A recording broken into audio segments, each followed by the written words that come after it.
అందరికీ నమస్కారం. మరి ఈ స్పీడ్ ఏదైతే ఉందో నేను మిగతా స్పీడ్లకి కొద్ది డిఫరెంట్గా నేను డిక్టేట్ చేయడం జరిగింది. ఎందుకంటే ఎగ్జామినేషన్కి వచ్చేటటువంటి డిక్టేటర్స్ డిఫరెంట్ స్టైల్స్లో చెప్తూ ఉంటారు. ఒక్కొక్కరికి ఒక్కొక్క స్టైల్ ఉంటుంది. అంచేత నేను ఇచ్చే డిక్టేషన్స్ అన్నీ కూడా ఒకే స్టైల్లో కాకుండా కొద్దిగా డిఫరెంట్గా. దీంట్లో నేను చేసింది ఏంటంటే వాయిస్ తగ్గించి చెప్పడం జరిగింది. అలాగే ఫుల్ స్టాప్ తర్వాత ఎక్కువ పాజ్ తీసుకోకుండా వెంటనే చెప్పేయడం జరిగింది. దీనివల్ల ఏంటంటే మిగతా స్పీడ్ కొంచెం స్లో అనిపిస్తుంది అనమాట. ఏమైనప్పటికీ నా డిక్టేషన్స్ తీసుకునేటువంటి స్టూడెంట్స్కి ఇది కొంత డిఫరెంట్గా కనిపిస్తుంది. మీకు ఆ డిఫరెన్స్ తెలియాలనే ఉద్దేశంతో ఈ విషయం మీకు చెప్తున్నా. మీరు అన్ని రకాల వాయిస్లకి అలవాటు పడాలి, అన్ని రకాల స్టైల్స్కి అలవాటు పడాలి. 5 seconds. Start. Thank you for coming to Delhi at such a short notice despite your preoccupations with the droughts and with the floods. We are faced today with the most serious challenge. It has brought a drought which is truly exceptional in coverage and severity. The rains have been seriously deficient in large parts of the country. In some states, this is the third or even the fourth consecutive year of drought. Despite rains in the second half of August easing the situation in many areas, the basic picture remains unaltered. In terms of rainfall deficiency, this year's drought is comparable to the drought of last year. It is not unusual for a few states to suffer from drought or flood each year. But what we face today is very different. We cannot meet it with routine response.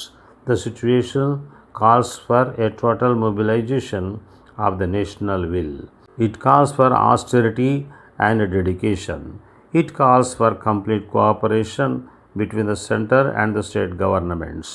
We must together develop a shared understanding of the dimensions of this national problem, a common strategy for meeting the challenge, and a firm resolve to ensure implementation on the ground.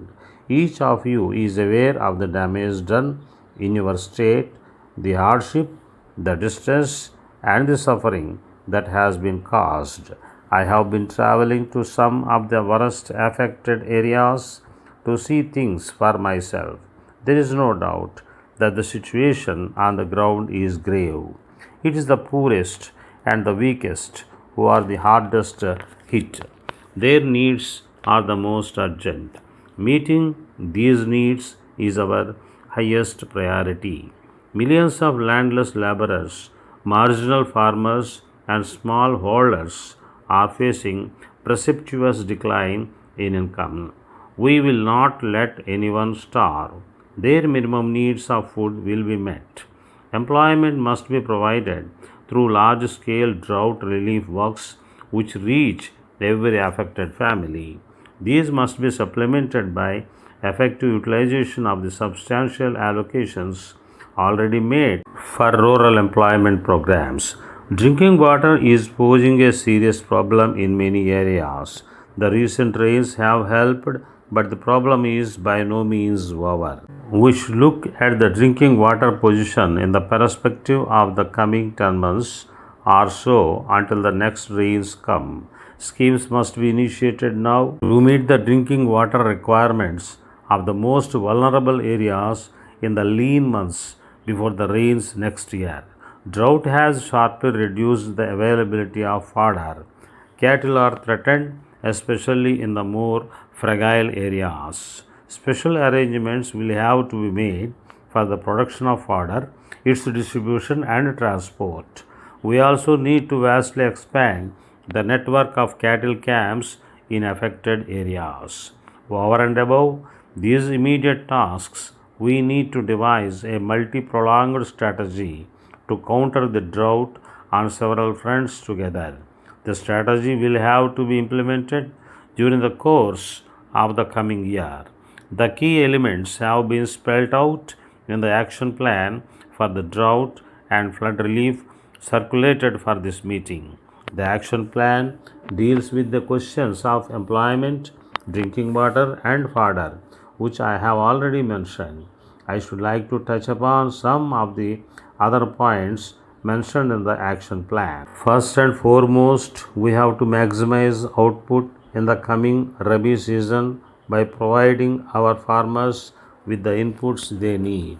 As there is no escaping a sharp decline in food grains production, we must mount a special campaign to make up as much of the shortfall as possible through the Rabi crop. This will require concerted action by state governments working in close coordination with the union departments of agriculture, irrigation, and power.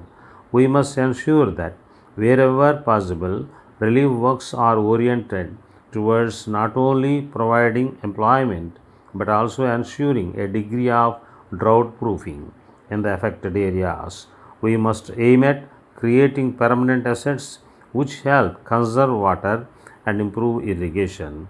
We must be prepared to face some shortfall in hydroelectric generation from November onwards, which we should try to offset by special efforts to step up thermal generation. More generally, a great deal remains to be done to improve power management. Better power management can reduce the disruptive effects of shortages when they occur. Finally, we must use our strong public distribution system to the fullest advantage. We have a large stock of food grains. Effective supply management combined with vigilant action against hoarders can reduce the dangers of speculation